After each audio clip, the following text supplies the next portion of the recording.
Keep in mind that once again the parameter is the difference between two means.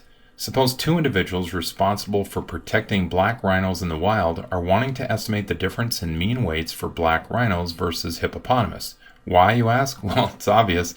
I found some video stock footage of the two animals online, and I'm not afraid to use it.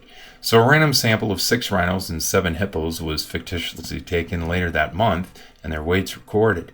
Construct a 90% confidence interval on the difference in mean weights of the two animals.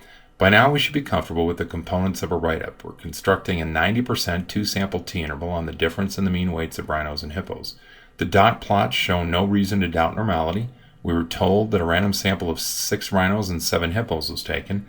The samples are independent due to featuring separate species. The populations are well above 50 and 60, thankfully. And at this point, you're going to want to enter the data into two lists on the calculator and then run a two-sample t-interval using the data in the two lists. This will provide you with the means, standard deviations, degrees of freedom, and actual interval.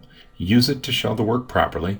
If you have a TI-84 calculator, you can simply use inverse t to find the critical t-score that traps 0.05 and a tail in the t-distribution with the degrees of freedom reported on the calculator. Then insert this critical value into the formula and report the confidence interval found on the calculator.